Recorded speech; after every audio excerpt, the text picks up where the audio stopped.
My self service कौशल। और आज हम लोग कंप्यूटर नेटवर्क सिक्योरिटी में जो यूनिट सेकंड पढ़ रहे थे उसका नेक्स्ट वीडियो देखेंगे, जिसमें देखेंगे पब्लिक की इंफ्रास्ट्रक्चर। ठीक है, PKI जिसको बोलते हैं।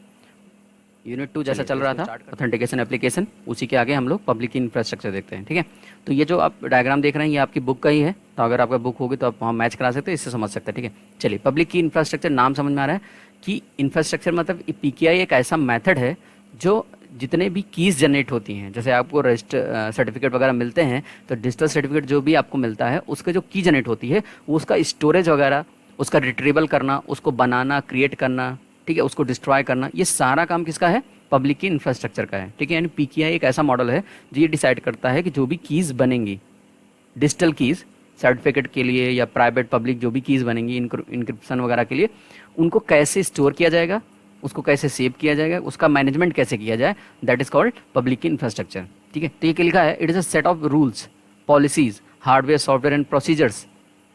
यानी पब्लिक की इंफ्रास्ट्रक्चर है क्या? कुछ रूल्स एंड रेगुलेशंस हैं, पॉलिसीज हैं, हार्डवेयर एंड सॉफ्टवेयर का कॉम्बिनेशन है, जो क्या करता है? Use to create, manage, distribute, store and revoke digital certificate based on X.509। X.509 पिछली क्लास में हम लोगों ने पढ़ा था। तो PKI मॉडल एक मैनेजमेंट अथॉरिटी है, किसका? जो भी की जनरेट होती हैं, की भी बनाई जाएंगी, उनको मैनेजमेंट अथॉरिटी, और मैनेजमेंट मतलब सब कुछ आता है, क्रिएट करना, डिस्ट्रॉय करना, मॉडिफाई करना, डिलीट करना, रिवोक करना, यानी लॉक करना, सब कुछ आता है। ठीक है, अब IETF जो था उसने PKI को मॉडल को डेवलप किया था। तो IETF का फुल फॉर्म क्या है? इसको आपको कमेंट सेक्शन में बताना है कि IETF का फुल फॉर्म क्या है। ठीक है, आपको सर्च करना है और IETF क्या है आपको इसके बारे में बताना है। तो ये IETF is created the PKI model. अब इसका जो डायग्राम है वो जरा समझिएगा कि जिस यूज़र को आइडेंटिटी होगा, जिस यूज़र को सर्टिफिकेट चाहिए होगा, वो क्या करेगा? वो अपना काम करेगा, CA के पास जाएगा। CA मतलब होता है, यहाँ पर चार्टर्ड अकाउंटेंट नहीं है, यहाँ पर क्या है?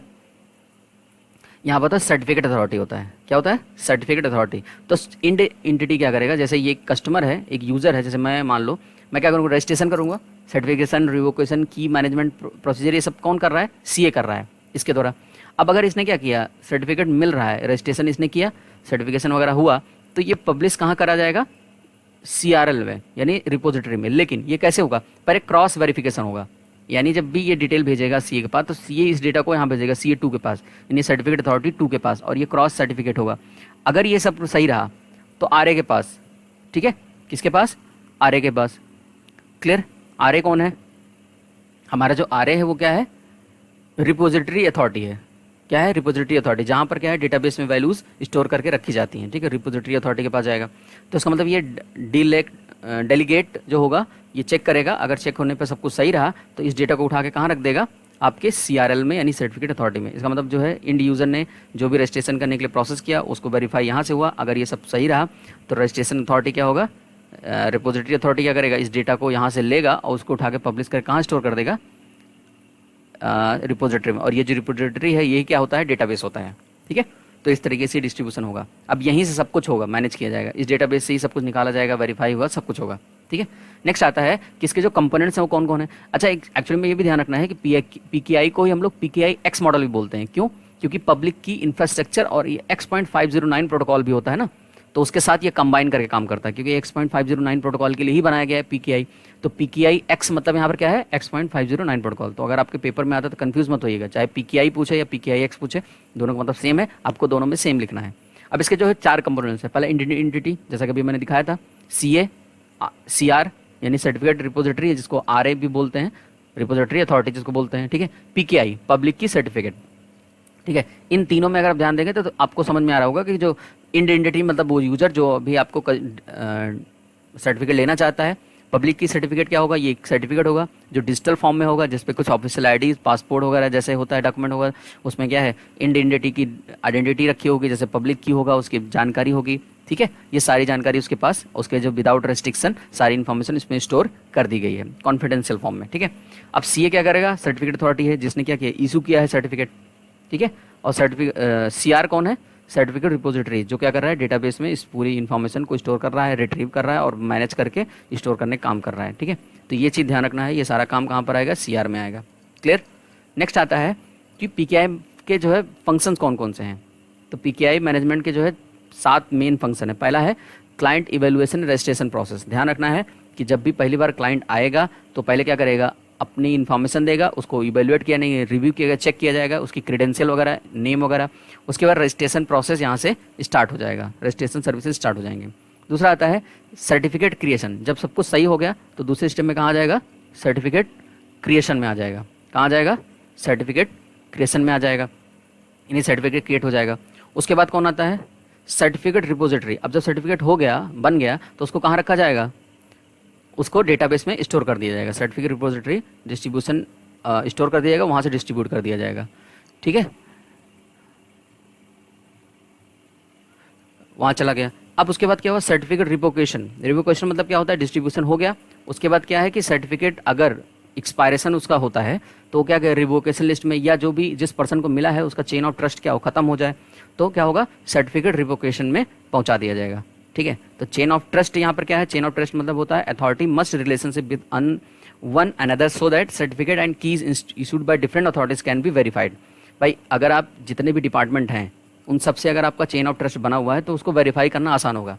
ठीक है, तो ये वेरीफाई करने के लिए चेन ऑफ ट्रस्ट होगा। अपडेट सर्विसेज, अब जैसे मान लीजिए आपका अपडेट डेटा इन्फॉर्मेशन खत्म हो गई, ठीक है, तो periodically update with new information और रिप्लेसमेंट कीज, तो ये क्या होंगे, अपडेट सर्विसेज में आ जाएंगे। क्लियर है। Security and backups. Security backup का मतलब जो भी क्लाइंट की इन्फॉर्मेशन थी उसको सिक्योर करके रखना, जिससे जो भी अटैक वगैरह हो उससे बच सके। क्योंकि अगर वो इन्फॉर्मेशन, एक्चुअली में इन्फॉर्मेशन कहाँ होती है, हमको पता है सीआर के पास। ठीक है, सीआर जिसको हम सर्टिफिकेट रिपोजिटरी बोलते हैं, डेटाबेस में। अब उसको हमें सिक्योर करना और बैकअप करना जरूरी है, क्योंकि अगर किसी पर्सन ने क्या कर लिया, यहाँ से हैक कर लिया हैकर ने, तो फिर ये हमेशा के लिए क्या होगा, कंप्रोमाइज़ हो जाएगा। ठीक है, तो इन बातों को ध्यान रखना, यही है हमारा क्या, PKI। ठीक है, क्लियर हो रहा है, यहाँ तक बातें समझ में आ रही होंगी आई होप। तो इन सब बातों को ध्यान रखना है। क्लियर। नेक्स्ट आता है email and IP security. Email and IP security मतलब क्या होता है, अब यहाँ पर देखना है कि ईमेल को कैसे सिक्योर किया जाता है और IP सिक्योरिटी कैसे प्रोवाइड की जाती है। ईमेल को सिक्योर करने के दो तरीके दिए गए, PGP और SMIME। PGP का फुल फॉर्म क्या होता है, प्रीटी गुड प्राइवेसी, और SMIME का फुल फॉर्म होता है secure multipurpose internet mail extension. तो पहले ध्यान रखना है कि पहले माइम आया था, उसके बाद कौन आया, SMIME आया। तो एक एक करके हम लोग समझते हैं। तो पहले PGP को समझते हैं। PGP क्या है, एक ईमेल इंक्रिप्शन प्रोग्राम है जो क्या करता है, हमारे ईमेल को क्रिप्टोग्राफिकली प्राइवेसी मेंटेन करता है और ऑथेंटिकेशन मेंटेन करता है फॉर डेटा कम्युनिकेशन।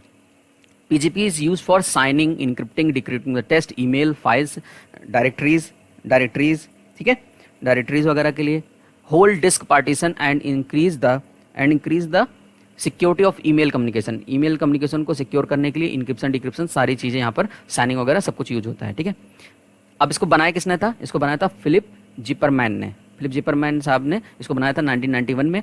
इसको मेनली, अब इसमें जो एल्गोरिथम यूज होती है कौन सी है, RSA, डेफी-हेलमैन, की एक्सचेंज। आपको पता होगा, मैंने RSA आपको पढ़ाया हुआ है पहले यूनिट फर्स्ट में ही, आपको RSA पढ़ाया था, डेफी-हेलमैन पढ़ाया था। तो डेफी-हेलमैन क्या था, की एक्सचेंज मेथड था, प्रोटोकॉल था, या एल्गोरिथम कह सकते हैं। RSA क्या है, इंक्रिप्शन एल्गोरिथम था। ठीक है, तो ये चीज़ें आपको बताई है, इसको भी PGP यूज़ करता है। ध्यान रखना, PGP मेनली किसके लिए काम कर रहा है, बस ये पॉइंट आपको बहुत ध्यान रखना चाहिए। ईमेल इंक्रिप्शन प्रोग्राम है, ईमेल को सिक्योर करने का काम करता है। ठीक है, क्यों, क्योंकि ईमेल में हम अपनी इन्फॉर्मेशन, सेंसिटिव इन्फॉर्मेशन भेज रहे हैं, तो रास्ते में इनसिक्योर चैनल पे इसको कैसे मैनेज किया जाए। तो फिलिप जिपरमैन साहब एक सॉफ्टवेयर इंजीनियर थे, उन्होंने ये काम किया था। अब इसके अंदर जो फंक्शनलिटीज़ दे रहा है वो कौन कौन सी है, पहली बात तो ऑथेंटिकेशन देता है। भाई सिक्योरिटी देगा तो कैसे देगा, आपको वेरीफाई करना पड़ेगा कि आप वैलिड पर्सन है कि नहीं है। ऑथेंटिकेशन, कॉन्फिडेंशियलिटी मेंटेन करेगा, यानी वही ईमेल को देख पाएगा जिसके पास परमिशन होगी। कंप्रेशन, यानी कि ईमेल को सिक्योर कंप्रेस करके भेजेगा, यानी लार्ज ईमेल को भेजा जा सकता है।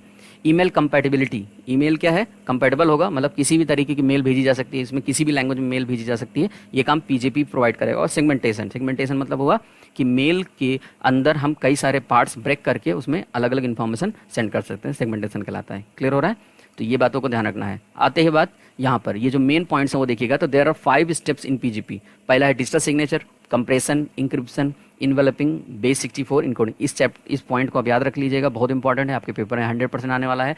5 जो है इसके मेन पॉइंट्स हैं वो है digital signature, compression, encryption, enveloping and 64। तो चलिए स्टार्ट करते हैं, इसको एक एक करके समझते हैं। तो पहला है डिजिटल सिग्नेचर, नॉर्मली समझ में आ रहा होगा, डिजिटल सिग्नेचर हम लोगों ने पढ़ा था। The sender use PGP to create a digital signature for the message with either the RSA or DSA algorithm. ठीक है, to do so PGP compute the hash, जिसको हम मैसेज डाइजेस्ट करते हैं, from the plain text and then create the digital signature from that hash using the sender's private key. इसका मतलब ये होता है कि डिजिटल सिग्नेचर जो है मेनली क्या होता है, ऑथेंटिकेशन के लिए यूज होता है। ठीक है, अब कह रहा है कि इसको किसके मैसेज को किसके द्वारा इनक्रिप्ट किया जाएगा, या तो आरएसए एल्गोरिथम जा रहा है या डीएसए एल्गोरिथम द्वारा।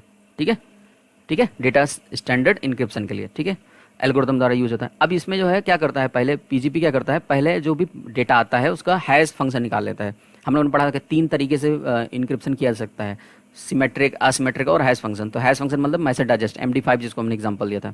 तो प्लेन टेक्स्ट मतलब जो हमारी इन्फॉर्मेशन है उसको पहले कन्वर्ट कर लेगा डिजिटल सिग्नेचर, और डिजिटल सिग्नेचर को from the has using the sender's private की, यानी create the digital signature. Digital signature बनाएगा किसके थ्रू, प्लेन टेक्स्ट के थ्रू। प्लेन टेक्स्ट को पहले हैश कर लिया गया, उसके बाद डिजिटल सिग्नेचर बनाया जाएगा किसके द्वारा, यूजिंग द सेंडर्स प्राइवेट की, जो भी सेंडर होगा उसकी प्राइवेट की यूज करके ये काम करा जाएगा। क्लियर है। अब आती है बात कंप्रेशन कैसे होगा। कंप्रेशन करने के लिए क्या किया जाएगा, कंप्रेशन करने के लिए जब लार्ज जो डेटा बनेगा उसको कंप्रेस कर दिया जाए, यानी सिक्योर करके रखा जाए। ठीक है, जिससे क्या होगा, अगर हम उस डेटा को छोटा मुझे करना है, यानी डेटा बहुत बड़ा है और उसमें क्या हो रहा है कि बहुत सारी जो टेक्स्ट हैं वो क्या है, रिपीटेड है, that are the text are the repeated in form, तो क्या करना है उसको रिड्यूस किया जा सके। तो उसमें जो टेक्निक यूज होती है उसका नाम है लेम्पल जिप टेक्नोलॉजी। ठीक है, लेम्पल जिप टेक्निक यूज होती है। ठीक है, आपके बुक में एक बहुत सिंपल सा एग्जांपल दिया गया है कि लेम्पल जिप टेक्निक क्या है। ठीक है, उसको अगर आप देखेंगे तो आपको समझ में आ जाएगा कि लेम्पल जिप टेक्नोलॉजी क्या है। जैसे कि आप नॉर्मली मैं बता दूं, जैसे मान लीजिए लिखा हुआ है what is your name and my name is Amit. ठीक है, अब मान लीजिए यहाँ पर क्या है, माई नेम इज अमित लिखा, तो what is your name, my name is Amit. यहाँ पर ध्यान से देखो तो इज जो है 2 बार आ रहा है और नेम भी 2 बार आ रहा है। तो हम इज को क्या कर रहे हैं, एक करेक्टर दे देते हैं, मान लीजिए ए मान लिया, और नेम को मैंने क्या मान लिया, बी मान लिया। ठीक है, अब वेरिएबल क्रिएशन एंड असाइनमेंट हो गया, यानी इज जो है ए बन गया और बी जो है नेम बन गया। लेकिन इज ए को मैंने 1 मान लिया, बी को 2 मान लिया, तो अब इसको मैं लिख सकता हूँ ना व्हाट 1, क्योंकि इज है, इज को ए 1 मान लिया। योर नेम का मतलब 2, my name is, my name में नेम की बजाय फिर 2 रख दिया, इज की जगह 1 रख दिया, अमित रख दिया। अब आप देख पा रहे हैं इसका जो कंप्रेशन टेक्निक वो हो रहा है व्हाट 1 योर 2 माई 2 1 अतुल या अमित। ठीक है, इस तरीके से लेम्पल जिप टेक्नोलॉजी आप यहाँ पर यूज कर पा रहे होंगे। ठीक है, तो ये है टेक्निक बिफोर इनक्रिप्शन, जिससे क्या होगा, इनक्रिप्शन फास्ट होगा, डेटा इनक्रिप्ट मतलब क्या होगा, रिड्यूस हो जाएगा, तो स्पीड बढ़ने के चांस, मतलब जो डेटा होता है उसकी स्पीड जो है, ट्रांसमिशन स्पीड बढ़ जाती है। ठीक है, तो ये सारे टेक्निक है कंप्रेशन में। नेक्स्ट आता है इनक्रिप्शन। अब सीधी सी बात है, पीजीपी डेटा को जो है क्या करना है, सेंड मैसेज जो होगा कॉन्फिडेंशियलिटी मेंटेन रहे, इसलिए पीजीपी क्या करता है, हाइब्रिड क्रिप्टो सिस्टम यूज करता है फॉर कंबाइनिंग सिमेट्रिक की encryption and private and public की इनक्रिप्शन। ठीक है, सिमेट्रिक की इनक्रिप्शन और पब्लिक की इनक्रिप्शन यहाँ पर दोनों यूज करता है। सिमेट्रिक की मतलब यहाँ पर क्या है, सिंगल की इनक्रिप्शन जिसको बोलते हैं, और पब्लिक की। अब ध्यान रखना है, जो मैसेज होता है वो इनक्रिप्ट किया जाता है सिमेट्रिक की से, यानी एक ही सिंगल की होगी, उसी से डेटा क्या होगा, इनक्रिप्ट भी होगा और डिक्रिप्ट भी होगा। ठीक है, और जो हमारी की होगी वो पब्लिक की के फॉर्म में क्या कर जाइए, पब्लिक की इनक्रिप्शन द्वारा कन्वर्ट किया जाएगा। ठीक है, तो ये बातों को आपको ध्यान रखना है, कैसे ये काम करता है, इस चीज़ को आपको समझना है। ठीक है, यहाँ तक बात समझ में आ रही होगी। ठीक है, नेक्स्ट आता है डिजिटल इनवलपिंग। अब जब डेटा हमारा कन्वर्ट हो चुका है, इनक्रिप्ट हो चुका है, तो उसको इन्वलप फॉर्म में, यानी कि उसको अटैच करके भेजना है। किस फॉर्म में, a digital envelope is a secure electronic data container that is used to protect a message through encryption and data authentication. Digital envelope allow user to encrypt data with the speed of secret key encryption and the convenience and security of public key encryption. ठीक है, यानी digital इन्वेलपिंग क्या हुआ, digital इन्वेलपिंग एक secure electronic data container है जो क्या करता है, हमारे डेटा मैसेज को प्रोटेक्ट करता है इनक्रिप्शन एंड डेटा ऑथेंटिकेशन के साथ साथ। ठीक है, तो इन्वेलप जैसे हम लोग क्या करते हैं, अपने पेपर को या अपना कोई लेटर हम लोग भेजते हैं तो क्या करते हैं, एक अलग बॉक्स में उसको हम क्या करते हैं, इनक्रिप्ट करके रख देते हैं, मतलब रैप करके रख देते हैं, उसी को इन्वेलप बोलते हैं। ठीक है, यहाँ पर क्या होगा, डिजिटल इन्वेलप हो जाएगा जिसमें सिक्योरिटी ऐड हो जाएगी। तो आई होप यहाँ तक आपको बात समझ में आ रही होगी। अब आइए जरा बेस 64 इनकोडिंग। बेस 64 इनकोडिंग कुछ नहीं है, सिंपल सा बस ये है, क्या है, इनकोडेड डेटा होगा जो क्या करता है, हमारा जो स्पेस है, more space than original data, जो भी ओरिजिनल डेटा हमारा ट्रांसफर हो रहा है उसकी स्पीड, उसकी जो साइज होगी वो कम कर देगा, जिससे फ़ायदा क्या होगा, ये स्पीड इसकी क्या हो जाएगी, बढ़ जाएगी। ठीक है, और ये it is use to specify the string encoding, mainly इसको स्ट्रिंग इनकोडिंग के लिए यूज़ किया था। तो बेस 64 यहाँ पर क्या है, स्ट्रिंग इनकोडिंग के लिए यूज़ किया था, जो हमारा 33% more space than original data. ठीक है, तो ये आपको प्रोटेक्ट करता है, सिक्योर करके देता है, जैसे कंप्रेशन होता है उसी तरीके फॉर्म में इसको कन्वर्ट किया जाता है। ठीक है, नेक्स्ट आता है एसमाइम। तो यहाँ पर जो हम लोग पढ़ रहे थे, अभी तक क्या पढ़ रहे थे, पीजीपी पढ़ रहे थे, अब आता है एसमाइम। एसमाइम का फुल फॉर्म मैंने बताया था, secure multipurpose internet mail extension. ये क्या है, एक वाइडली एक्सेप्टेड मेथड है for sending digitally signed and encrypted messages, ठीक है, खास करके ईमेल वगैरह, ठीक है। तो digitally signed encrypted message, S-MIME allow you to encrypt email and digitally sign them, ठीक है। डिजिटली साइन देम मतलब नॉन रिप्यूटेशन, याद है नॉन रिप्यूटेशन मतलब हम लोगों ने पढ़ा था, जो ये यूज़र डिनाई ना कर सके कि ये मैसेज हमारे द्वारा भेजा गया, नहीं। अब आप यहाँ इस मैसेज में आप देख सकते हैं एलाइस और बॉब, एलाइस और बॉब अपना इन्फॉर्मेशन एक्सचेंज करें। एलाइस क्या करे, प्रोवाइडर होगा यहाँ पर, और बॉब यहाँ पर होगा, ठीक है, Bob provider. Plain text at provider यहाँ से गया, plain text with HTTP, SMTP, IMP protected with TLS, ठीक है। डी मेल, ये सब क्या है, प्रोटोकॉल के नाम है। फॉर्म आप जानते होंगे, HTTP का hyper text transfer protocol, SMTP simple mail transfer protocol, IMP internet mail authentication protocol, ठीक है। तो इस तरीके क्या है, बहुत सारे हैं, TLS वगैरह हैं, ट्रांसपोर्ट लेयर सिक्योरिटी, ठीक है। तो ये इस तरीके के क्या है, कई सारे प्रोटोकॉल हैं जो यहाँ पर काम करते हैं। अब ये जो है मेल जब जाने लगेगी तो मेल को पहले ये क्या करेंगे, कन्वर्ट कर देंगे। अब यहीं पर काम कर रहा है कौन, S-MIME, जो कन्वर्ट करके बॉब तक पहुँचाएगा। क्लियर है, तो ये जो टेक्निक है इसको ध्यान रखना है। अब आइए जरा इसमें कौन कौन से फंक्शंस हैं, इसमें 4 फंक्शन मेनली दिए गए हैं, वो है कौन कौन, envelope data, signed data, clear signed data है, signed envelope data. Envelope data मतलब डेटा जो मेन डेटा आपको भेजना है, ठीक है, जो भी डेटा आपको यानी जो भी आपको मैसेज भेजना है इनक्रिप्टेड फॉर्म में वो रखा हुआ है, उसको इन्वेलप डेटा कहा जाएगा, ठीक है। और इन्वेलप डेटा के अंदर क्या होगा, इनक्रिप्शन की भी होगी और मैसेज भी होगा, ठीक है, जिसको आप एक से ज़्यादा रिसिपिएंट के पास भेज रहे हैं, ठीक है। दूसरा आता है signed data, the digital signature is formed by taking the message digest of the content to be signed and then encrypted that with the private key of the signer. The content plus signature are then encoded using 64 encoding. यहाँ पर ध्यान रखना है कि जो data है वो sine theta message can only B viewed by the recipient with S-MIME compatibility, ठीक है, कैपेबिलिटी। अब क्या है डिजिटल सिग्नेचर, अब जैसे देखो इन्वेलप डेटा में क्या था, इनक्रिप्टेड मैसेज था और उसकी की थी, इनक्रिप्शन की थी। दूसरे में क्या हो रहा है, डिजिटल सिग्नेचर होगा, ठीक है, साइन यानी साइन किया हुआ यानी डिजिटल सिग्नेचर होगा, ठीक है, जिसमें भी इनक्रिप्शन टेक्निक ली गई होगी और प्राइवेट की उसका भी होगा, जिसने भी जो भेजना चाह रहा है अपने साइन के द्वारा, ठीक है, उसको 64 इनकोडिंग द्वारा जो है मतलब कंप्रेस कर दिया जाएगा स्ट्रिंग फॉर्म में और उसको फिर ट्रांसफर किया जाएगा। अब अगला आता है clear sign data. Clear sign data में digital sign content is formed, ठीक है, as with sign data a digital signature of the content is formed, however in this case only the digital signature encoding using 64 bit. पहले वाले में क्या हो रहा है, साइन डेटा में हमारा जो डिजिटल सिग्नेचर था वो अब जो प्राइवेट की थी दोनों को क्या कर रहा था, 64 इनकोडिंग से कन्वर्ट कर रहा था। यहाँ पर क्या हो रहा है, यहाँ पर इनकोडेड विद 64, केवल इसमें जो डिजिटल सिग्नेचर होगा 64 बिट द्वारा क्या होगा, इनकोड होगा, ठीक है, ये बात ध्यान रखना है। अब इस मैसेज कंटेंट को through can not verify the signature, ठीक है। अगला आता है signed and envelope data. Signed only encrypted only encrypted may be nested so that encrypted data may be signed and signed data और clear signed data may be encrypted. ध्यान रखना है यहाँ पर इनवेलप डेटा और दूसरा ये दोनों को क्या करना है, कंबाइन करके भेजा जाएगा, ठीक है। इसमें देख पा रहे होंगे कि साइंड डेटा भी आ रहा है, ये पहला, और दूसरा क्या आ रहा है, इनवेलप डेटा, दोनों को कंबाइन करके नेस्ट किया जाएगा, नेस्टेड करके, सो दैट इनक्रिप्शन डेटा में भी साइंड एंड साइंड डेटा और क्लियर साइंड डेटा में भी इनक्रिप्टेड, दोनों को क्या करना है, इनक्रिप्ट किया जाएगा और फिर ट्रांसफर किया जाएगा। तो ये फैसिलिटी आप, तो पहला है इनवेलप डेटा, दूसरा है साइंड डेटा, तीसरा है क्लियर साइंड डेटा, चौथा है साइंड एंड इनवेलप डेटा, ठीक है। बहुत ध्यान से इसको समझते जाना है क्योंकि ये पेपर में आपके आता है। अगर आपको नहीं समझ में आ रहा तो आप नोट जरूर इसका बना लीजिएगा, ठीक है, चीज़ों को समझने के लिए, क्योंकि आप बुक्स से जब रेफर करेंगे तो आपको चीज़ें समझ में और आसानी से आएंगी। नेक्स्ट आता है कि इसके जो है S-MIME प्रोसेसिंग सर्टिफिकेट्स क्या होंगे, सर्टिफिकेट प्रोसेसिंग क्या होती है, ठीक है। तो S-MIME के प्रोसेसिंग सर्टिफिकेट क्या होते हैं, मेनली ये दो तरीके से मेथड प्रोवाइड करता है प्रोसेसिंग के। पहला है यूजर एजेंट रोल, यानी यूजर का क्या काम होगा, और दूसरा होता है वेरीसाइन सर्टिफिकेट यानी वेरिफिकेशन ऑफ सर्टिफिकेट, ठीक है।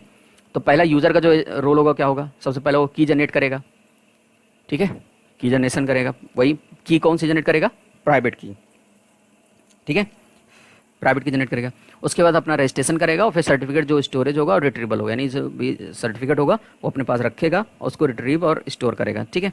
नेक्स्ट आता है, नेक्स्ट क्या आता है, नेक्स्ट आता है वेरीफाई, ठीक है, वेरीसाइन सर्टिफिकेट, ठीक है। VeriSign provides a CA certificate authority which issue a certificate having digital ID, ठीक है। वेरीसाइन जो होगा वो क्या है, प्रोवाइड यानी जो सर्टिफिकेट प्रोवाइड होता है वो CA द्वारा, सर्टिफिकेट अथॉरिटी द्वारा, which issue a certificate using having digital ID, उसके पास डिजिटल ID होगा। उस डिजिटल ID में क्या क्या होगा, ओनर की पब्लिक ID, ठीक है, ओनर का नाम, उसका एक्सपायरेशन डेट एंड टाइम, उसका सीरियल नंबर, सीए नेम यानी सर्टिफिकेट अथॉरिटी जो भी था जिसने इशू किया है वो सर्टिफिकेट, उसका नाम, और digital signature of certificate authority यानी डिजिटल सिग्नेचर जो भी इशू हुआ है उसको इशू करने वाले सर्टिफिकेट अथॉरिटी का नाम। ठीक है, तो इन बातों को उसमें कवर किया गया है। ठीक है, तो यहाँ तक आपको बातें थोड़ी बहुत समझ में आ रही होंगी। मेन आपके एग्ज़ाम के हिसाब से आपको इसको मैंने समझा दिया, आप इसके नोट्स बना लीजिए और आपको इसको पेपर में, जिससे आपको लिखने में आसानी होगी। तो आई होप यहाँ तक बात समझ में आई होगी। आपके मन में जो भी डाउट्स होंगे कमेंट सेक्शन में ज़रूर पूछें, और जैसा कि मैंने आपको जो भी क्वेश्चन पूछा वो आपको ज़रूर बताना है। ठीक है, थैंक्स फॉर वॉचिंग।